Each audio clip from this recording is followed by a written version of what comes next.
It's a place where few have gone, and most will never see. But that may all be about to change. The unimaginable is being engineered. A commercial ship to shoot people into space.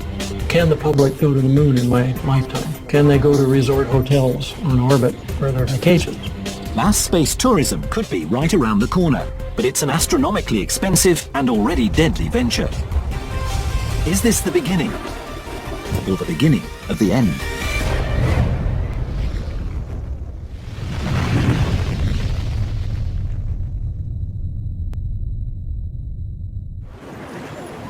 When it comes to innovative ideas, one man seems to have no shortage of them.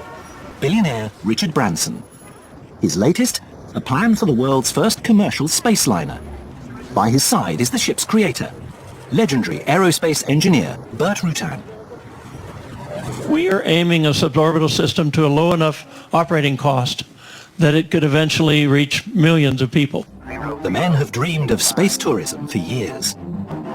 I'd seen the moon landing as a young boy. I assumed that one day I'd be able to go into space, and soon realized that governments were not really interested in you or me going into space. So in 1991, I embarked on a mission to try to find a technician or engineer who could build a reusable spaceship.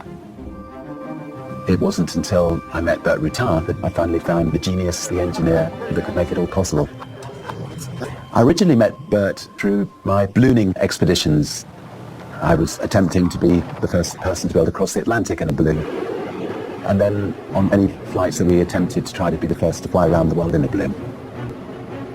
Burt gave a lot of useful advice in building capsules that could fly at 30,000, 40,000 feet. One hell of an angle. We're finding great difficulty actually getting the balloon to go down.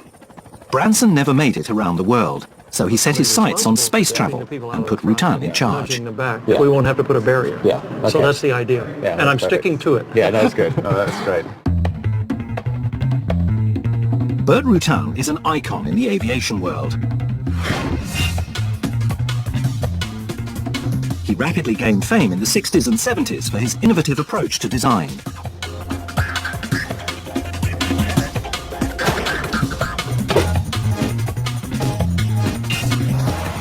For over 3 decades, he designed, built and tested new aircraft at the startling rate of more than one a year.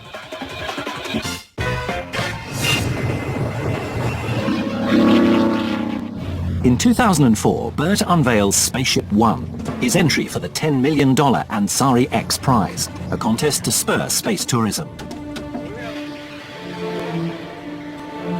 So you're going to come on after you touch down this issue?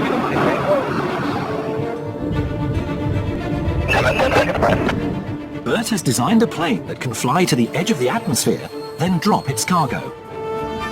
Release.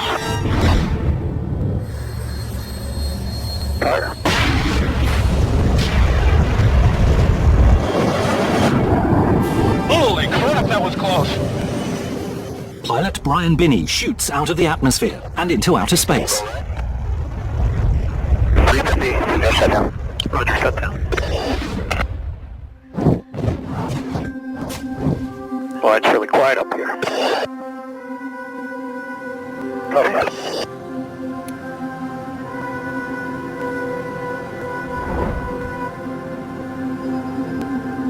Coming down. The spaceship returns safely to Earth. 3, 2, 1. Burt's team wins the civilian space race You are the man. and the $10 million prize. If I could please invite onto the stage Burt Rutan, the designer of the first private spaceship, Spaceship One. Burt. Burt takes to the stage with his backer, Microsoft co-founder Paul Allen. I was thinking a little bit about that other space agency. The big guys, I think they're looking at each other now and saying, we're screwed. Because I'll tell you something, I have a hell of a lot bigger goal. And you know what that goal is?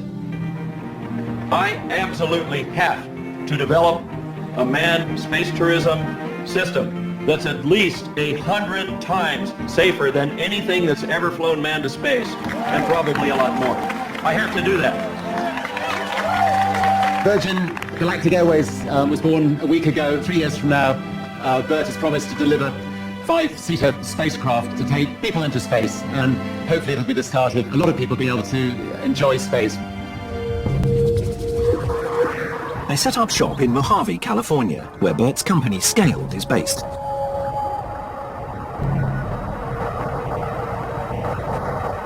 Here, he assembles some of the world's youngest and smartest engineers. The cool thing about Scaled that I realized day one is that there's this, this culture of really smart, amazing people. Matt Steinmetz was leading engineer on the prize-winning Spaceship One. Bert puts him in charge of the Virgin Galactic project. Sorry, 2-second snapshot of the flight. Across the board, it was a learning experience and a hell of a challenge. I mean, it's just, everything is big. It grew in size, and everything came along with it. Spaceship One was only designed for a few test flights. This time, Matt's in charge of constructing a spaceship safe for passengers. Different game than Scale has ever dealt with. We got to carry 8 people in there, 2 pilots, 6 passengers. So there's just a whole lot of depth to what does that really mean to building a spaceship, that you can fly every day. To succeed, they have to do what only 3 governments have done before them: put human beings in space. The first hurdle: provide enough thrust to get there. It takes about 2.5 times the power if you launch from the ground versus launching from an airplane. They need to launch the rocket ship from a platform above 15,000 meters. And you couldn't go to the rocket store and buy a motor. So they have to design their own.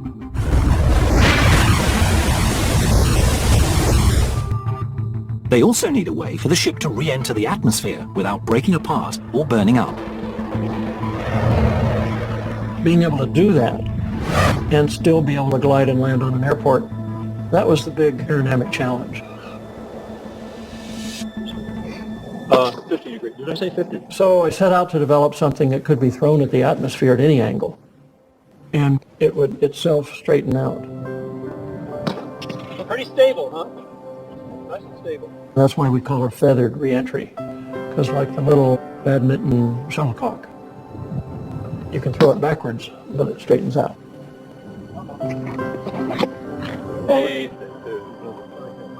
Before Scale tackles the spaceship, they need to focus on the carrier plane or mothership called White Knight 2. Lead engineer Bob Morgan is overseeing the odd-looking plane's construction. And you've got the spaceship suspended in the middle, and you've got the 2 cabins here. The team works for a year on electronics, hydraulics, flight controls, and the plane's one wing. How'd that all work out?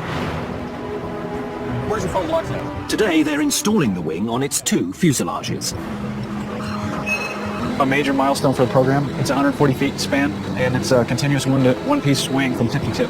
So it pretty much fills this room minus about 10 feet on each end. Y'all catch that? Yes. Okay, here's the assignments. On the left wing, we've got eyeballs, Zach and Steve. So you got Zach Reeder. This is basically his wing. It's his baby. He was the guy that built all the pieces and parts, so he's got a lot invested in it. The wing itself is mine. I invested the last year in this one part.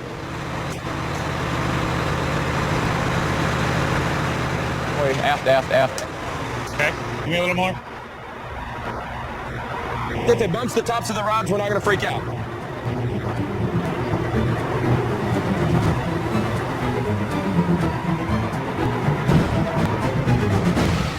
I saw them all 4 going in. Okay. Yes, our hull. It's a huge step for the team. In the Mojave Desert, things take a tragic turn. The explosion happened just after 2:30 Thursday afternoon at a remote location at the Mojave airport. 3 Scaled employees are killed in a rocket test explosion. It's the company's first fatal accident. We've had no injuries from anyone. And we've done some really dangerous stuff. Bert loves his people. When the accident took place, it hit him like nothing I've seen has ever hit anybody. Bunch of guys out in the desert working, just working. It's just a kind of a weird chance thing, and to lose your friends like that, people you see every day, it affected us all a lot. Shortly after the accident, I was very sick for about 8 months, and I was out of the picture. Bert, his health deteriorated just, suddenly. It was a lot of chaos, a lot of turmoil. A guy like me, I've been here a long time, seen a lot of things. I thought, it's over. Not only did I lose friends, but I think all the great things with our scout are done. So, you know, it was really, really, really hard.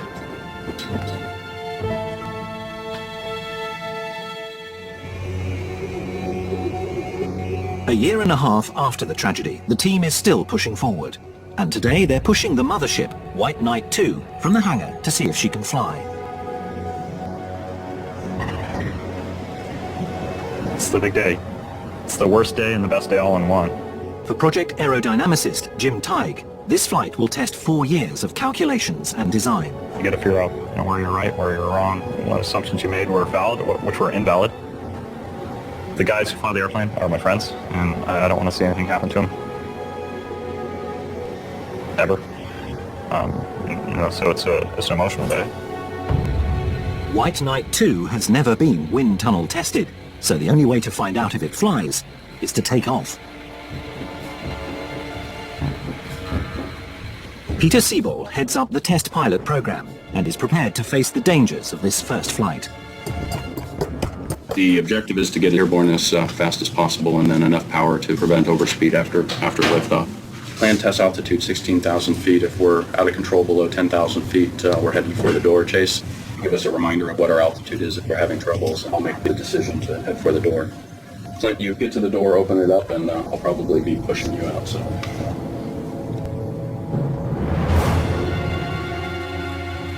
You've got to always keep that in mind. Or doing something that could conceivably kill somebody. And it sounds harsh, but you have to think about it that way.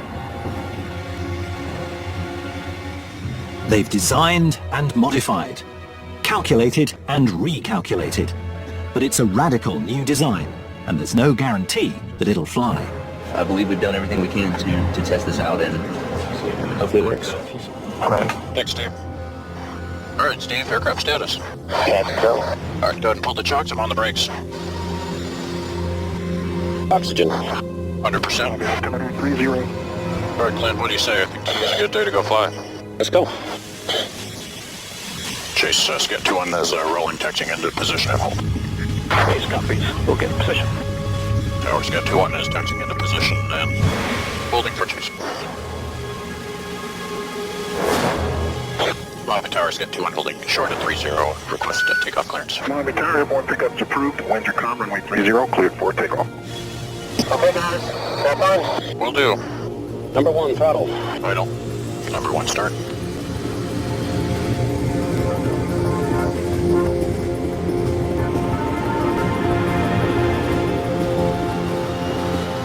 Power set. There's 40. 50. Good cross check. 60. 95. 100. 105.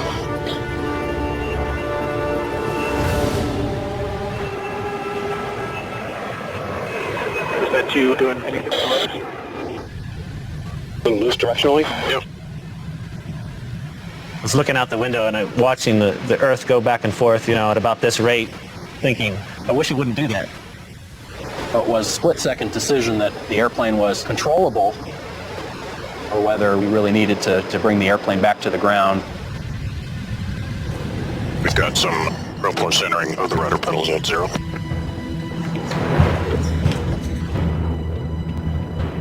The base from 2-1 on feels like might have pretty significant rudder lock issues.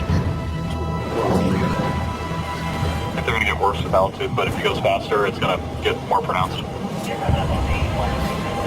So you make sure they watch their speed, and if they keep it slow, otherwise the course they're just going to get worse.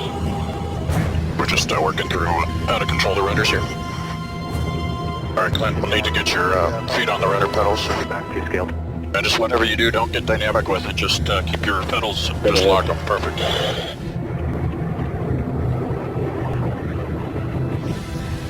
We have what's called a reversible flight control system.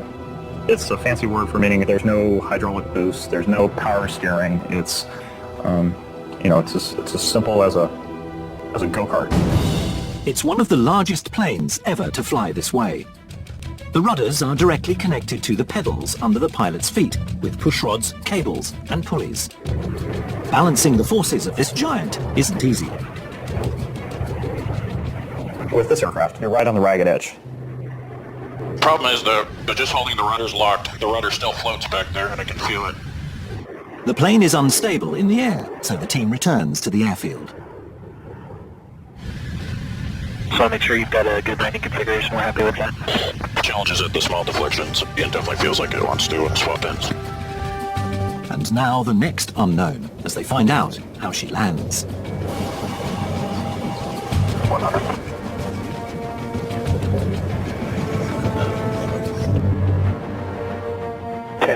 Below 7? 3, 2 inches.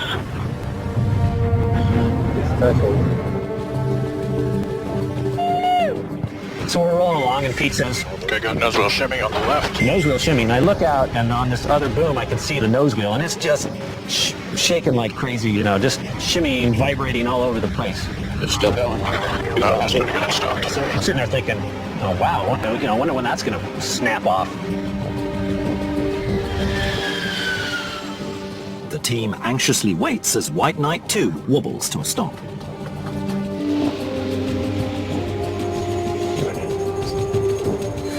The 2-1 is clear of the runway. Congrats, everybody. There are problems to address, but it's still a huge success.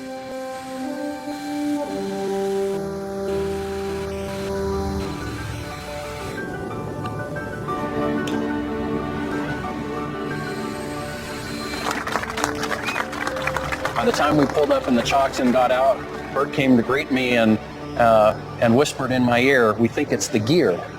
What I didn't realize until the flight was that the gear, when it's down, the landing gear, actually affects the rudder in a different way. I probably should have seen it before the flight. This is a fabulous airplane that showed its potential today. It's going to do its job very well. We fought the hurdle of the accident with the rocket motor. We got through that. So really the next big one was, are we ever going to fly this gigantic airplane? So really now, the focus kind of changes to rocket motors and spaceships. That's really the next big goal in my mind.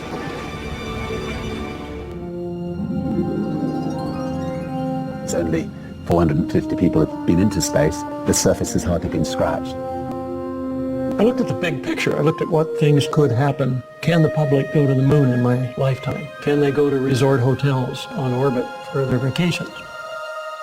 10, 20 years from now, we could start flying 100,000 people.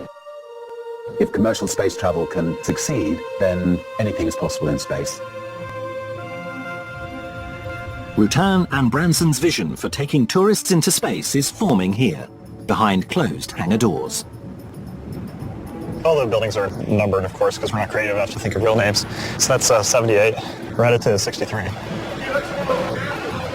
Are we straight on? The team hopes that Spaceship Two will be the first production spacecraft of the 21st century. This time, aerodynamicist Jim Tighe is lead engineer. I worked at Boeing for 4 years, writing reports on wind tunnel data reduction and doing small corrections. And here I'm responsible for spacecraft. So this will be the lower skin, the bottom of that feather flap pack over there. Tubes are hollow tubes which let you control pitch and roll. That's the master caution warning system. Hanging off this trailing edge are the elevons, which is the pieces over there. That's John Kruger in there. The big R2-D2 looking thing shoots a laser beam. So I'd get CLCD, CM, all as a function of alpha, Mach, and feather in my case. So that's kind of neat. But, Jim Tighe, dreams in streamlines. He sees airflow when he sleeps. I don't know how he does it. It's kind of hard to visualize it all, but it'll make sense once you see all the pieces start to come together. Are we straight on? Yeah, we're pretty good.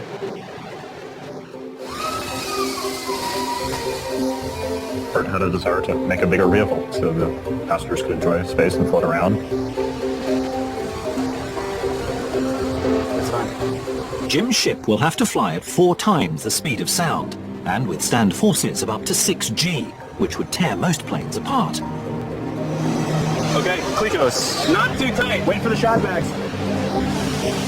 He's building it with carbon fiber composites, just fabric and glue. You can see it's like a textile, right? So the fiber's running this way, and the fiber's running this way. And along the direction of the fibers is where the material's strongest. Made correctly, carbon composites are lighter than aluminium and stronger than steel. But one mistake could invalidate all of Jim's calculations and cause the spacecraft's feather to fail. This is the upper outer right-hand boom skin. This is the last major part right here.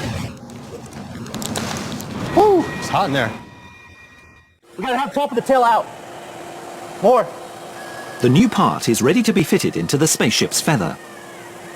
How are we on height back there? The team is one step closer to turning Rutan's vision into a reality. Houston flight is go. T-minus 10, 9, 8.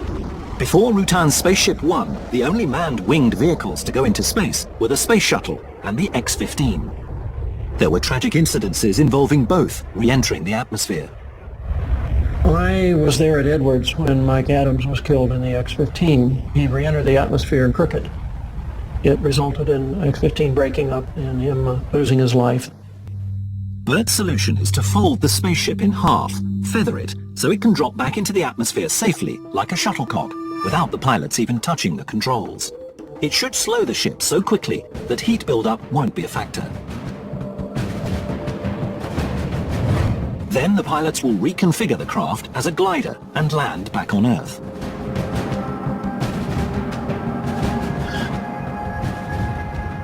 Should we do this? Jim, you ready? Ready to roll? Now the spaceship has to join the mothership in the larger hangar. Over the track, don't like that, but just a little momentum's not bad. Okay, now slow it up as we're coming out the door.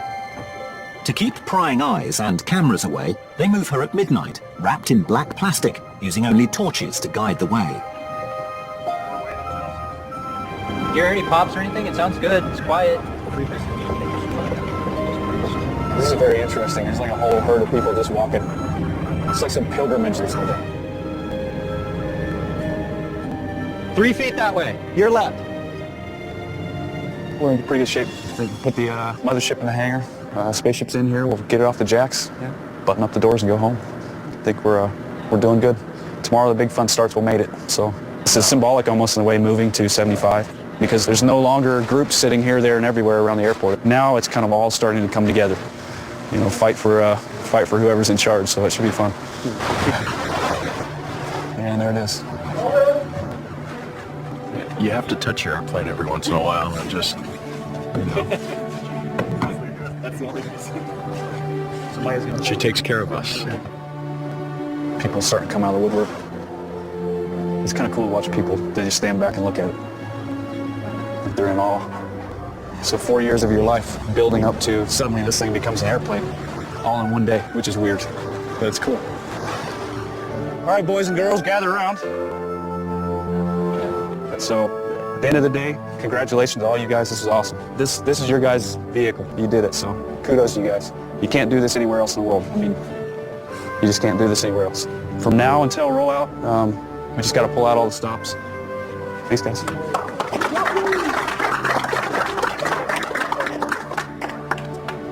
See you at 7. See you at 7. See you, Dan.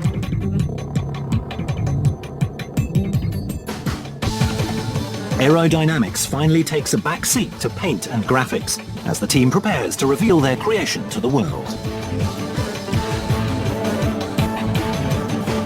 After decades of dreaming of space, Richard Branson arrives in Mojave to unveil Spaceship 2. Oh, it's a bit of wind here. Hey, welcome. You're looking really, my friend. Extremely well.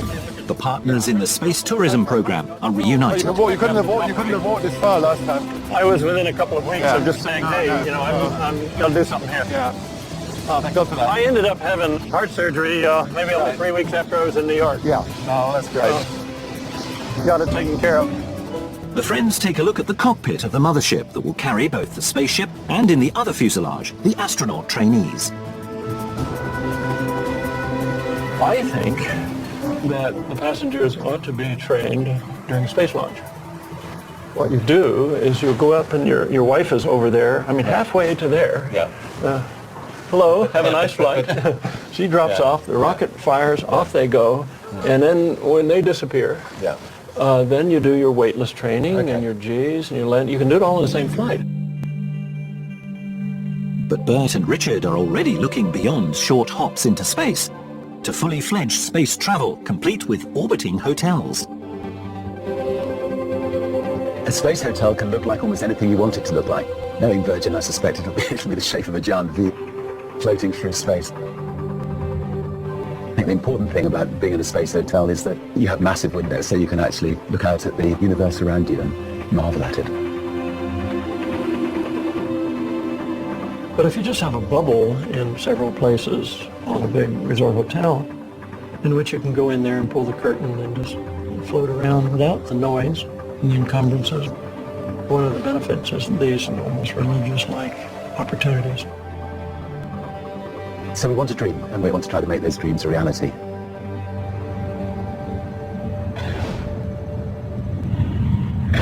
I have to tell you that there's a lot of cool things that you get to do when you're governor. But I think that this here today is definitely one of the coolest things that I've ever done. Ladies and gentlemen, welcome to Mojave Air and Spaceport, and welcome to the future of space. You've seen the dignitaries, you've met your heroes. I want to introduce the rock stars of the new space race.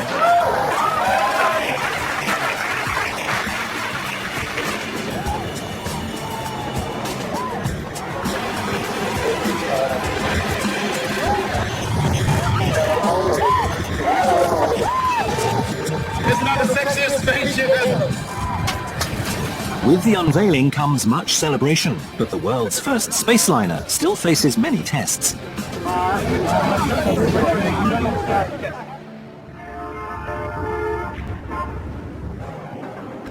Spaceship 2 is scheduled to take to the air tomorrow for the first time. We're at the very end of our day, so we're supposed to fly tomorrow. Okay, you got power on? Tomorrow is really the start of the spaceship test program. We don't do any wind tunnel testing. We build them and go fly them. The planes are wired from nose to tail with sensors that monitor stress and movement. Like a complex nervous system, they'll give the ground team critical real-time information.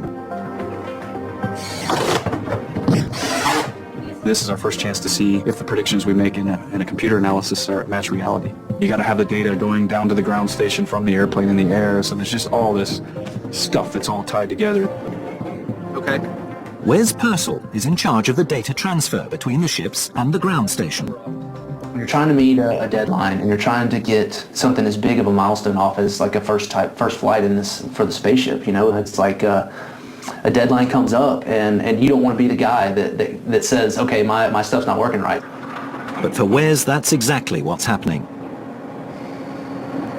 And we got to be done by 5 or else we're not flying tomorrow morning. I did do one slight configuration change today, which I am seriously regretting now. So we did deviate from what we tested last night. And I knew it was a risk, and I took it, and it was a good one. So I think it makes sense to get it as close to a pre-flight configuration as possible to work for everyone. Ready? Anything? It's at 0 right now. There's Alpha. So any telemetry engineer, and I think they'll tell you that that sometimes you get problems that you scratch your head over. You're not sure exactly what it is. Tell me it was 5 minutes it's a miracle. Nothing impressive, but otherwise I'd say let's just we don't know. I'd say let's just pull one. Let's wait.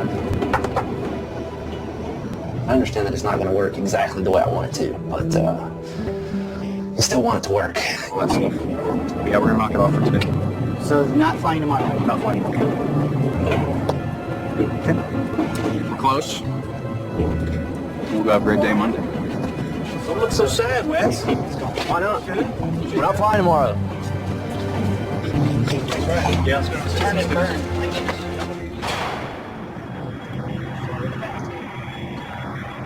5 days later, it's all systems go. Spaceship 2 lifts off for the first time. We're going to do what's called captive carries, where you pick the spaceship up under the white knight, you haul it up to altitude, you test the aerodynamics and the vibration, what we call flutter between the two airplanes. We'll smack the flight controls around to try to excite vibrations and make sure that it quits moving on its own. 1.1, 1.2. What could happen? We could lose, you know, Spaceship 2, White Knight 2, and three of our friends, you know. The team puts the mated spaceship and mothership through strenuous testing in the air. The nose comes down a little bit. Gets cooled up. 5, 6. Yeah, we don't do any wind tunnel testing. This airplane kind of is the wind tunnel test. God's wind tunnel is the big blue sky above us. But these tests are preludes to the next trial of the program, the maiden flight of Spaceship Two. The attention shifts to the pilots taking the plunge. I can't even estimate how many times I've thought through all the what ifs. Launching from 45,000 feet, you've got roughly 12 minutes. We've got a significant problem. If you don't have good answers for what you're going to do in those situations, then you get scared.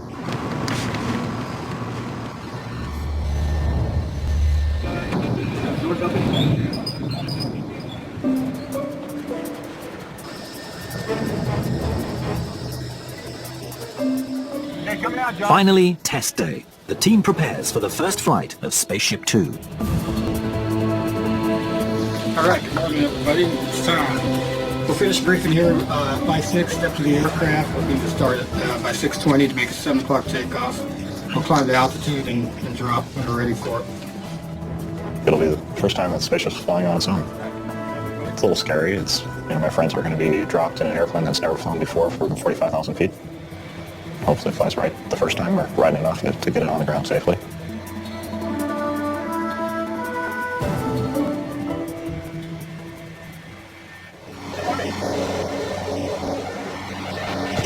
Yeah. Oh, good. Nice to see you. Good luck. Exciting. Any concerns here? The only challenge is it's a short flight, so yeah. We've got to figure out how to fly it in a pretty short amount of time. Yeah. Good luck. Thanks very much. Cheers. Yeah.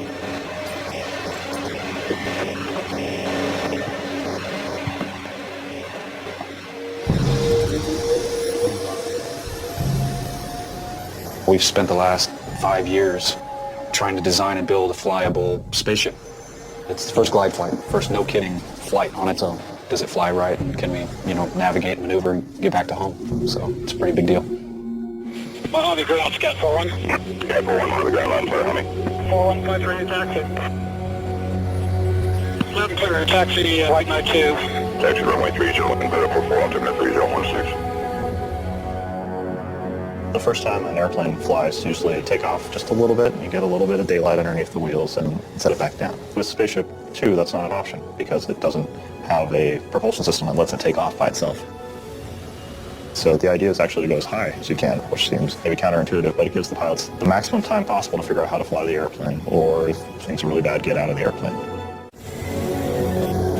At Mojave, it's time for the first flight of Spaceship Two. Confirmed all green for takeoff. 4-1, that's firm, green for takeoff. Mojave Tower, 4-1, 3 for takeoff, 30.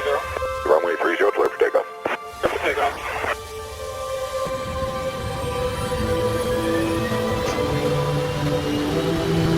There you go. 70.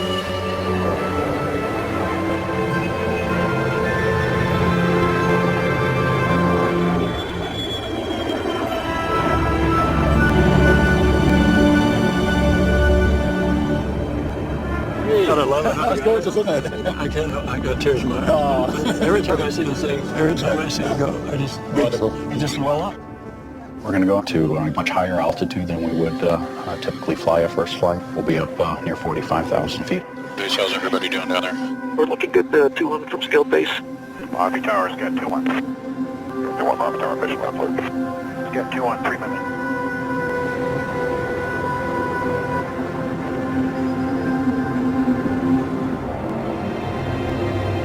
Scaled base is green for release. Elbows to go. Have a good one. T-minus 60 seconds, waiting for arm. Okay, base is giving us go for release, so I'll arm it at 30 seconds. All right, you can arm it. 40 seconds. Beautiful day to go fly. You betcha. Okay, 30 seconds, here comes the arm. Hello. Okay, 20 seconds is that guy. Will you guys please arm? We're not showing an arm indication. Cancel. We are armed. Okay. Okay. Copy. 4, 3, 2, 1. Release, release, release. Good release. Okay, it's gone. All good, all good. Beautiful, beautiful. I can't see him. I can see it. Here we go. Cheers. Oh, I see it. I see Got it. Okay, pitch doublet. Yeah, I missed the pitch doublet. Has he done it already? Yes. Trim side, Starship. Keep the turn coming. I'll follow you around. He's a lot less nervous than we are. Yeah. He's got his butt on the line. God. Oh, man. Bert was looking for the Yahoo, it flies like a dream, best thing I've ever flown. And 26,000. 26,000 feet. he's just waiting, and when you don't hear anything, you're worried that maybe he's struggling with it. Come on, Pete, tell us how it flies. Until some of these maneuvers were flown, you really don't know where some of the demons are lurking and whether or not we truly had a nice flying airplane. 148. Slow it up to stall. So it's 15 Alpha. Okay, 90 knots. Complete. 93 minutes speed. What a beautiful flying airplane. Hey, hey, hey, hey, hey! Woo! Woo! Yeehaw! Finally said it's a beautiful flying airplane. Oh, that's great. Beautiful flying. Doesn't usually use words like that's great. It's good airplane. Well done. There we go. It's got a good airplane. Good. 2-1 scale base, we are green to one. Well, this is one of the 3 real big risks.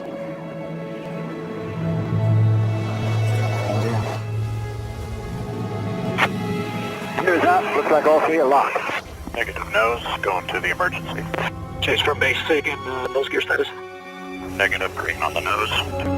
Things looks good for Chase. Nose looks perfect for Chase.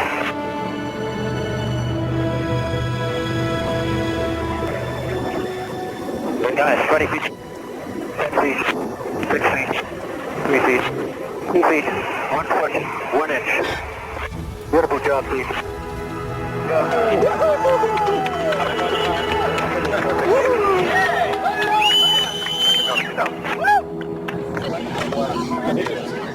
I can breathe now. There's a lot of really talented engineers who've done the design of the airplane, and the folks who put the airplane together are extremely gifted people, and I would trust them with my life. It was good. He's just checking things, isn't he? Well done. Good job. Excellent. Best flying airplane. It's just amazing. Oh, that's great. Looks so lovely. Why didn't you tell us earlier? He was able to just kiss the ground, and when you do that, you've got and you've never flown the airplane before, you've never landed it. What that tells you is you've got a phenomenally nice flying machine. There's plenty to celebrate today, but the real celebration seems to be galaxies away. Taking a shuttle to the moon may one day become a reality, or it could forever remain a dream, lost in space. Discover the secrets behind the massive impenetrable submarine pens built for lethal U-boats during World War II in brand new Nazi megastructures tomorrow at 9.